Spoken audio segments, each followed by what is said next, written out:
thought Zhou Mingyu was sick, a kind of psychological illness. He said, Tang Jing, life is so meaningless, like a living dead. He also said, there are so many people around, why do I still feel lonely? This is completely different from the sunny and cheerful Zhou Mingyu in my impression. As a psychology graduate student, I keenly sensed that something was wrong with him. I planned to apply my knowledge and guide him professionally, but unexpectedly, I fell into the trap set by this man. I met Zhou Mingyu in June 2017. At that time, I had just graduated from university and was spending the summer vacation in my hometown of Changde, waiting for the start of graduate school. Life in the countryside was a bit boring, and I couldn't stand it after a few days. So, I rented a house in the city with friends and found a part-time job to gain some social experience. I worked as a dealer in a commercial performance, dealing cards to customers playing games, similar to a hostess. It was only 4 hours a day, but the pay was good. Thinking that I could earn half a month's rent in just one day, I was excited and couldn't sleep all night. Early the next morning, I put on heavy makeup, stepped on high heels, and went to the event venue with great enthusiasm. When I arrived at the venue, oh my god, everyone was tall and beautiful, and I felt a bit out of place. But before I could feel sad, the event started. So, I held back my little disappointment, raised my head, and joined the queue with confidence. Perhaps my smile and enthusiasm were infectious because I noticed a guy who kept looking at me sneakily. He was wearing a white shirt, looking fresh, and a bit handsome. Unexpectedly, this person was Zhou Mingyu. And his first opening line was, "Your eyebrows are so funny, like Crayon Shinchan." It made my mood so much better. I was instantly petrified.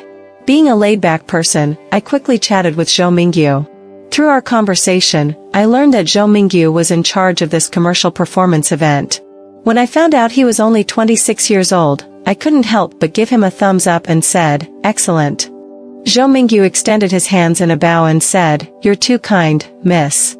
I was amused by him. Soon the event ended, my task was completed, and I was ready to take the money and leave. As I was leaving, I happened to overhear Zhou Mingyu's conversation with the staff. Zhou Mingyu said, "We have to eat takeout again at noon. After half a month in Changde, eating takeout every day, I feel like throwing up." Looking at his expression, it seemed pitiful. Then, I hatched a plan. What if I used delicious food to bribe him? Maybe he could introduce me to more part-time jobs. So, tentatively, I said, "Coincidentally, my friends and I are having a dinner party at home today. Why don't you join us?" Unexpectedly, Zhou Mingyu agreed right away. We had a delightful meal, and the conversation was good too, but my plan fell through. Zhou Mingyu's job required him to travel with the project everywhere. After the Changde event, he had to go to another city. I had to find a new part-time job, but after searching for 2 days, I couldn't find a suitable one. A classmate invited me to travel, so I decided to ask my mom for an advance on my travel funds and went sightseeing. Later, Zhou Mingyu and I had intermittent contact on WeChat. During the 2 years of my postgraduate study in Yunnan, with the heavy workload, I would play games to relax in my free time. Zhou Mingyu and I liked the same game, and often, as soon as I logged in, I would run into him, so we played a few rounds together. Zhou Mingyu was skilled and often came to my rescue. Whenever the enemy approached and needed assistance, he would playfully say, "Fear not, my disciple, the master is here." Occasionally, we would chat, and I learned that he was still working hard, running around for commercial performances every day. A boy who took his career seriously was cool. I must admit that Zhou Mingyu, in my eyes, was shining brightly. With his excellence, he must have many girls liking him. Thinking this, I immersed myself in the library. Sometimes Zhou Mingyu would reach out to me, and my replies were always slow. The girl was busy becoming excellent, there was no time for chatting. Until April 2019, 2 months before graduation, Zhou Mingyu suddenly started contacting me frequently. Each time, he would open with, "I've been feeling down lately, very lonely, seeking comfort." At first, I was confused. This was not the Zhou Mingyu I remembered. Later on, I resisted a bit. A grown man, why was he always so melancholic? But Zhou Mingyu said, "You study psychology, right? I'm having psychological issues now, quickly analyze them for me." I couldn't refuse, I had to show a professional attitude. So, patiently and gently, I comforted him. But one day, Zhou Mingyu suddenly said, Tang Jing, I've hinted so much, why haven't you caught on? I'm really worried." I was puzzled. What did he mean? It turns out Zhou Mingyu didn't have any psychological issues, it was all a gentle trap.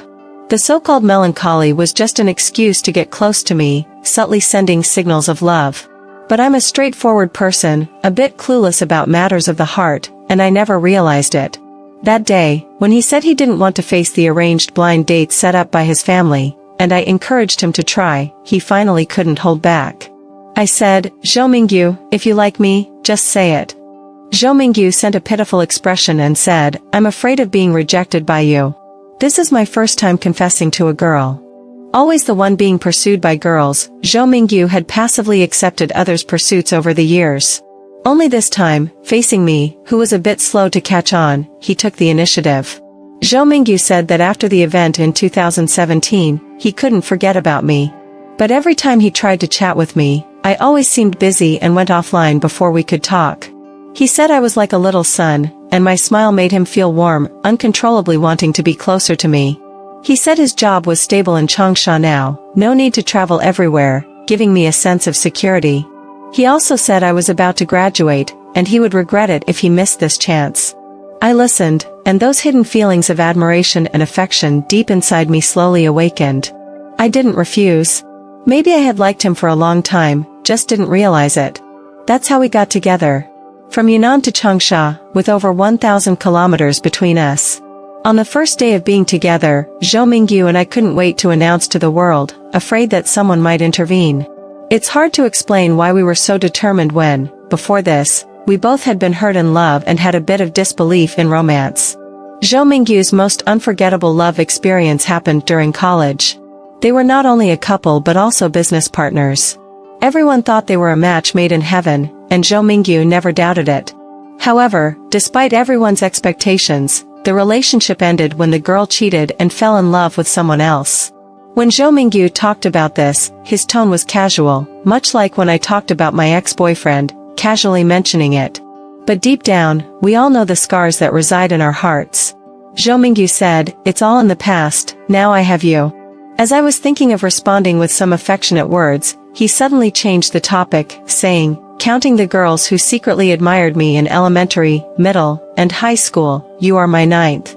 It's a good omen, indicating that we'll be together for a long time." I was speechless, giving him an exasperated look. Then I retorted, "Secret admiration doesn't count." Zhou Mingyu agreed, saying, "Yeah, you are the only girl I wanted to pursue." After being together for a week, Zhou Mingyu opened up about his financial situation. He started a business in his sophomore year and had some savings. However, to stabilize the company in Changsha, he invested all his savings. Zhou Mingyu said it might be tough for a while. I replied, "No worries, I'm also broke. I don't mind depending on you." In the third week of being together, I called him. He was half asleep, and the first thing he said when he answered was, "Wife, you miss me again." It was the first time he called me his wife. My mind went blank, but my heart was joyous. I said, "No, I can't handle long distance. I want to go to Changsha to be with you." Zhou Mingyu got anxious, instantly awake. He said, "No, you can't. If we meet, it should be me going to see you. Wait for me." And so, we began our long-distance relationship, seeing each other every week. The stack of round-trip tickets between the two cities grew thicker, and our commitment to each other became stronger. After graduating from graduate school, without hesitation, I went to Changsha. Before our parents met, Zhou Mingyu created a group for both families. We often sent red envelopes in the group, keeping the atmosphere lively. So, even before meeting each other, our families chatted happily. When they finally met, it was like old friends, without any awkwardness. My dad had said a long time ago that any boyfriend of mine would have to pass through his layers of scrutiny. But after spending a few days together, he felt that Zhou Mingyu was worthy of trust. Zhou Mingyu might not say beautiful words, but he was steadfast in his actions, diligent, and, most importantly, extremely gentle with their daughter. Zhou Mingyu was touched, not expecting that our families would trust him so much. What I didn't tell him was that he had done well. Two things truly touched me. One was when he went with me to visit my grandmother. My grandmother was sentimental, unwilling to leave the old house where she had so many old friends. During the first visit, Zhou Mingyu greeted all the neighbors, introduced himself, and asked them to take care of my grandmother. When leaving, he discreetly placed a large red envelope in my grandmother's pocket. At that time, Zhou Mingyu's financial situation was quite tight, but when it came to my family, he was always so generous. That red envelope was equivalent to our living expenses for 2 months. When visiting my grandmother again, Zhou Mingyu would buy her delicious food in advance and prepare various daily necessities. My grandmother liked holding Zhou Mingyu's hand and talking a lot, boasting to everyone that she had a good son-in-law. Another thing, even now, thinking about it makes me want to cry. I don't remember which day it was, but we went to a mall to buy clothes. Midway, Zhou Mingyu said he needed to go to the restroom, but after waiting for a long time, he didn't come back. I went to find him and saw him selecting a ring at the jewelry store across the hallway. I quietly approached without letting him notice. The ring wasn't cheap, and he seemed to be choosing it with the seriousness of a child selecting a toy, even bargaining with the salesperson with a bit of a spoiled attitude. His appearance, wanting to buy but unable to, made my heart ache. I pulled Zhou Mingyu away. I said, "Boss Zhou, it's not too late to buy it when you're rich. I'll wait for you." Why did Zhou Mingyu's eyes turn red? I don't feel regret about it. His sincerity is more precious than diamonds. The company Zhou Mingyu established in Changsha didn't progress smoothly. However, on the Qixi festival in 2019, we still registered our marriage. Yes, within less than half a year of being together, I married Zhou Mingyu. After getting our marriage certificate, we unexpectedly conceived a baby. We had hoped to bring it into the world, but due to special circumstances, the pregnancy ended in a miscarriage. I was saddened for a long time. My mother-in-law took a leave to take care of me and reminded Zhou Mingyu to take measures in the coming years to ensure my well-being, urging him not to let me suffer anymore. Both she and my father-in-law always said that I was still a young girl, and they couldn't bear to see me become a wife and a mother so quickly. Whenever someone asked about me, they joyfully introduced me as their little daughter. Zhou Mingyu, upon learning about this, complained about his parents favoring me, yet he exaggeratedly raised his thumb, saying, "My wife's charm is stronger than mine." When I mentioned these things to my mom, she always said that I had a good fortune and reminded me to cherish it constantly. I understood, and I have been striving for it. My in-laws wished for Zhou Mingyu and me to secure stable government jobs. After many days and nights of hard work, I managed to succeed and secured a position in the best unit here. Zhou Mingyu, on the other hand, always wanted to start his own business, but the initial phase was genuinely challenging, compounded by the impact of the pandemic, making progress difficult. However, life is short, and one should do what they love. So, I wholeheartedly supported him. During my in-laws' birthdays, I silently kept track of their preferences. In Zhou Mingyu's words, I brought a different flavor to this home. In fact, my mom also said similar things. Whenever Zhou Mingyu visited my home, my parents would be very happy. We became better people because of each other, and each other's families became warmer with our presence. Now, we still look forward to a better future and continue to strive together. This is my love story, and though it may be ordinary, it's the best love story for me. I hope everything in the future goes as planned. After Changwen went to the city to deliver the grains, he brought back a mountain mirror for Xiaoyu. Although his family had some fields, a mountain mirror was considered a luxury. The mirror was sent by Changgu, and when he came back, he said, "Wow, when my sister saw that mirror, her eyes widened. Big brother, you really have a way." Changwen grinned for a moment, feeling bitterly in his heart. This was all he could do, but fortunately, he could do something for her.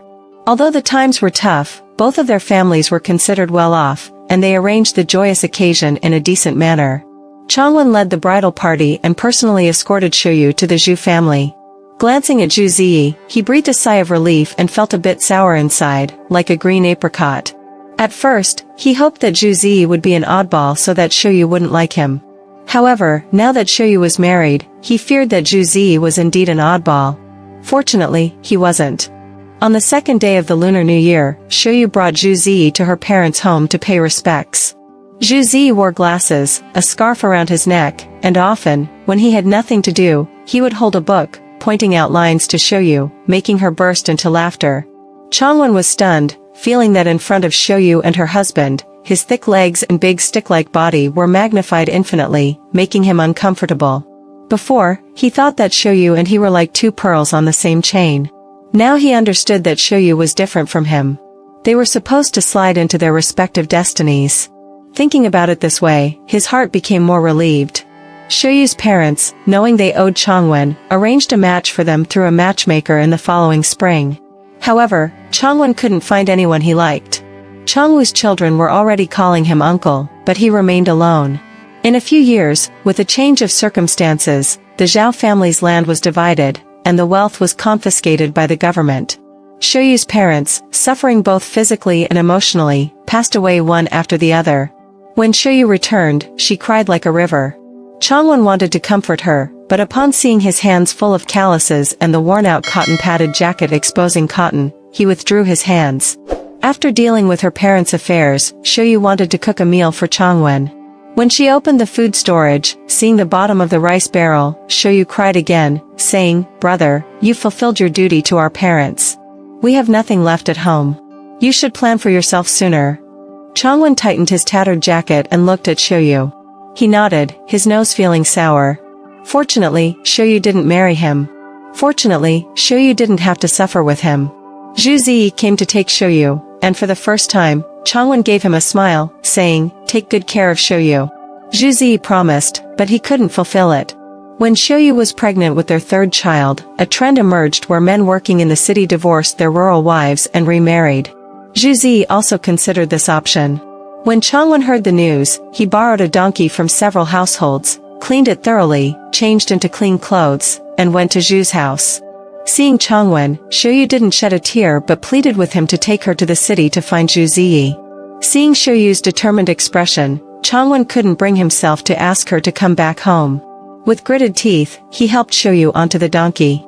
The journey was bumpy, and before reaching Zhu Ziyi's workplace, Shoyu's water broke. Ignoring the guard's attempts to stop him, Changwon jumped into the yard and shouted, "Zhu Ziyi, if anything happens to Shoyu, our Zhao family won't spare you.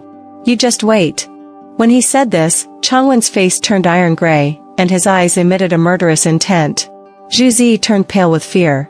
Shoyu safely gave birth to their third child, and the divorce matter was dropped.